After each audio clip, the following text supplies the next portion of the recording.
हक्काच्या अध्यक्ष आणि हक्काचे सभापती बनवायचे आहे, साथ देणार की नाही? आणि म्हणून महाराष्ट्राचे मुख्यमंत्री देवेंद्र फडणवीस असेल, शिंदे साहेब असेल, अजितदादा असेल, आम्ही वरती काय बोलायचे आहे आम्ही राजेदादा बरोबर आम्ही सांगून देऊ. तिथे जर याने सांगितलं का महायुतीच्या विरुद्ध मध्ये आमच्या पाडवी आणि चंदू भैया आणि राजेश पाडवी जात आहेत, आम्ही स्वतः जाऊन सांगू साहेब आमच्या जिल्ह्यासाठी आम्हाला मोकळे ठेवा. का तुम्हाला सांगतो ते का सांगतो, जेव्हा मी उभं होतो या महाराष्ट्र राज्याचे मुख्यमंत्री शिंदे साहेब त्यांनी सांगितलं का मुलीचे फॉर्म खेचून घ्या, ऐकून घेतलं नाही. या महाराष्ट्राच्या आताचे मुख्यमंत्री देवेंद्र फडणवीस साहेब त्याने सांगितले तुमचे मुलीच्या फॉर्म खेचून घ्या म्हणून फोन करत होते, पण फोन काय उचलला नाही. मग आता मंत्रीची वारी आली होती तेव्हा तिथे गेले, आम्हाला मंत्री पाहिजे, वरती गेले पण खाली यांचा बाप बसलेला होता आणि तिथे आम्ही चावी मारून दिली होती चांगली असं करून. आणि तेव्हा एकच विचारलं याला, जेव्हा मी तुला फोन लावत होतो तेव्हा तू फोन घेत नाही होत, आता माझ्याकडे काय काम आहे, आता तिथेच जा. यांचे 200 गाड्या गेल्या तरी इथून नागपूरला 200 गाड्या गेल्या, कारण वरून सांगून आले आहे मंत्री बनवणार, पण खालून आम्ही टेका दिला होता काही झाला तरी बनवायचं नाही. आणि म्हणून सुप्रसाद झाला, आता 3 ठिकाणी रिकामे झाले. आता येणारी जिल्हा परिषद असेल, पंचायत समिती किंवा सरपंचाच्या निवडणूक लागल्या, या मंचावरचे सर्व डाये बसले आहे. मी तुम्हाला सर्वांना हात जोडून विनंती राहील, पैसे आपलेच खाल्ले आहे, टक्केवारी त्यांच्या बापाचे नाही होते, आपले टक्केवारी खाल्ली आहे. पैसे खा आणि मतदान आम्ही सांगू त्याला द्या, कारण तो अनुभव मला आहे. माझ्या या निवडणूक मध्ये धडगाव अक्कलकुवामध्ये ग्रामपंचायतची निवडणुकीत प्रत्येक निवडणूक वेगळी होते मला माहिती आहे, पण तरी सुद्धा आज आमचे 4 जिल्हा परिषद सदस्य आहे. पुढच्या वेळेला आमची मेजॉरिटी असली पाहिजे असा माझा मानस आहे आणि ते करायचं काम तुमचं आहे. पंचायत समिती असेल, नगरपालिकेची निवडणूक असेल, नगरपालिकेच्या निवडणुकीमध्ये सुद्धा आता महायुती म्हणून आम्ही लढतो का वेगळे वेगळे लढतो राजेश दादा, आज तो कुछ चित्र स्पष्ट नाही आहे, पण जे बी असेल ते आपल्याला लढाईची तयारी ठेवावी लागेल. आणि अशाच दृष्टिकोनातून आज मी तुम्हाला बोलवलंय. माझी तुम्हाला विनंती आहे, मला नाही वाटत एप्रिल मेच्या शिवाय निवडणूक लागेल, लागलीच तर एप्रिल मे मध्येच जिल्हा परिषदची निवडणूक लागेल. महापालिका अभिजित दादा पहिले होतील असं मला वाटतं, बरोबर आहे ना राजेश दादा? महापालिका पहिले होतील, नंतर नगरपालिका होतील आणि जिल्हा परिषद आणि नगरपालिका एखाद्या वेळेला एकत्र होतील.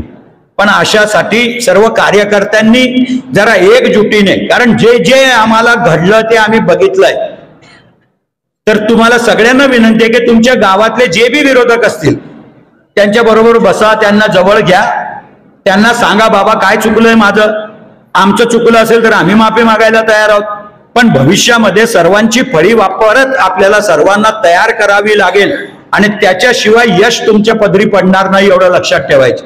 या निवडणुकीची आतापासूनच निर्णय काहीही हो, पण पक्ष नेतृत्वाचा निर्णय मान्य करूनच आम्ही सगळेजण काम करणार आहोत. मग पक्षाने सांगितलं महायुतीतून लढा, पक्षाने सांगितलं वेगळे वेगळे लढा, निवडणूक झाल्यावर आपण एकत्र येऊ, जे काही असेल, पण ते सगळेजण आपण त्या निवडणुकीच्या तयारीला लागा. मला वाटतं आता ग्रामपंचायतच्या बी निवडणूक आहेत आपल्या तालुक्यात,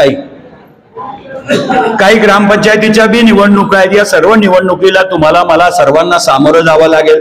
मला कुठं 2013-14 भेटलं असेल, त्याच्यानंतर 2000 खासदारकीच्या टायमाला सुद्धा म्हणजे सुरतला मीटिंग झाली. त्यांचं नाव म्हणजे भेटणं सोडा, पण त्यांचं नाव घेणं सुद्धा महापाप आहे असं मी समजतो. आणि सगळ्यात राजकारणामध्ये सगळ्यात विश्वासघातकी माणूस असेल डॉक्टर गावित, हेना गावित आणि त्यांच्या 2 मुले अतिशय विश्वासघाती राजकारण करतायत. आपल्याला माहितच आहे की जिल्हा परिषद मध्ये म्हणजे भरपूर कामं, परंतु आम्ही जे आमदार निधीसाठी सुद्धा पत्र द्यायचो त्याच्या सुद्धा मध्ये टक्केवारी त्या मॅडम सोडायच्या नाही. इतका भ्रष्टाचार ह्या जिल्हा परिषद मध्ये केलेला आहे. म्हणून आपण इथं आमदारकीला आम्हाला निवडून दिलं, परंतु जिल्हा परिषद स्थानिक स्वराज्य संस्था आहे त्याच्यामध्ये सुद्धा महायुतीचं तुम्ही लढणारच आहोत, परंतु आम्ही सुद्धा काँग्रेस लढू आणि जेव्हा वेळ येईल तेव्हा ओपन मध्ये मदत आपल्याला करू. कारण ह्याने जी जिल्हा परिषद चालवली आहे एक हाती म्हणजे अतिशय म्हणजे काय म्हणतात त्या पद्धतीने चालवलेले आणि आतापर्यंत सगळेच काल प्रशासक बसला म्हणे जिल्हा परिषदेच्या कर्मचाऱ्यांनी एक दिवाळी साजरी केली म्हणून खरंच आनंद व्यक्त केला असेल. एवढा मोठा भ्रष्टाचार डॉक्टर गावित कुटुंबियांनी केलेला आहे. म्हणून आपल्याला ह्या स्थानिक स्वराज्य जिल्हा परिषदच्या निवडणुका जेव्हा येतील तेव्हा अध्यक्ष उपाध्यक्ष पदाधिकारी कोणी नेमू चंदूबाई सांगतील, नेते लोक सांगतील, परंतु काँग्रेसचे जे काही उमेदवार निवडून येतील पुन्हा एकदा सांगतो की तुम्ही तुमच्या म्हणण्यानुसारच आपण ते करू आणि त्याच्यामध्ये आम्ही बिलकुल हे करणार नाही.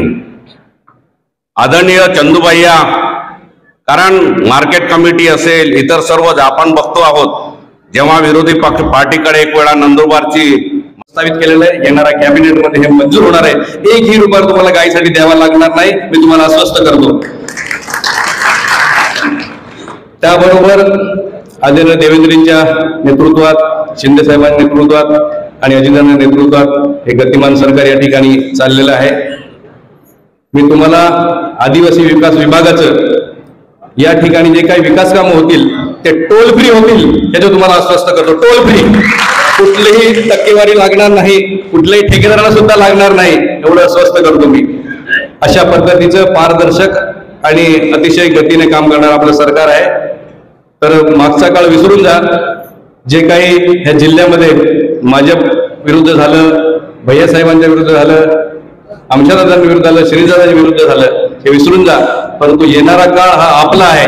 आपण भैयासाहेबांच्या नेतृत्वामध्ये आपण सर्व लोक या जिल्ह्यातले पक्ष बाजूला ठेवून ह्या जिल्ह्यासाठी जसं फोरमसाठी उभवतो त्या पद्धतीने आपण सर्व काम करू आणि जिल्ह्यातली जे काही स्थानिक स्वराज्य संस्था आहे एक हाती आपण सर्वांनी मिळून, काँग्रेस असो, बीजेपी असो, शिवसेना असो, राष्ट्रवादी असो, एकत्र मिळून लढू आपण त्या ठिकाणी. आणि ह्या ठिकाणी ही सत्ता आपल्या लोकांच्या साठी या ठिकाणी खेचून आणू असं आपण सर्वांनी या ठिकाणी प्रयत्न केला पाहिजे असं माझं मत आहे.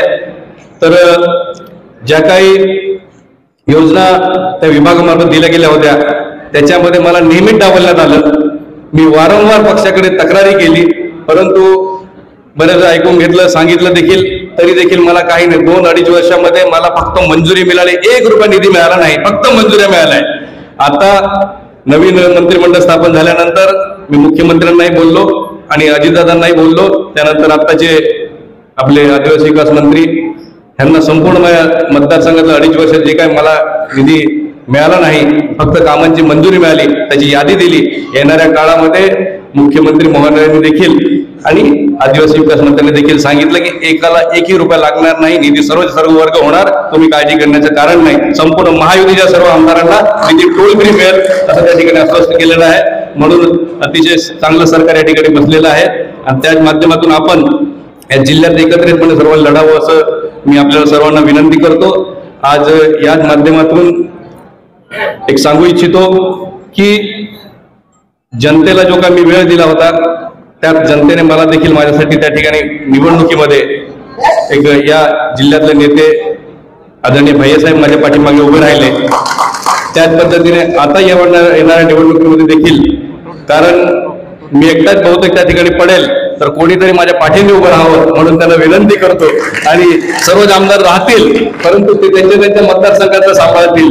परंतु माझ्याकडे आणि आमच्या दादांनी येताना सांगितलं की सर्व तुझ्याकडे वळतील म्हणजे माझ्याकडे, मला माझ्या तिथे त्या ठिकाणी पाडण्यासाठी माझ्याकडे वळतील. म्हणून भैयासाहेबांना आपल्या सर्वांना विनंती करतो की माझ्या पाठीमागून खंबीरपणे उभं राहावं आणि स्थानिक स्वराज्य संस्था महायुतीकडे राहील हा सर्वांनी प्रयत्न करा असं विनंती करतो. तर अशा पद्धतीने आजच्या या कार्यक्रमासाठी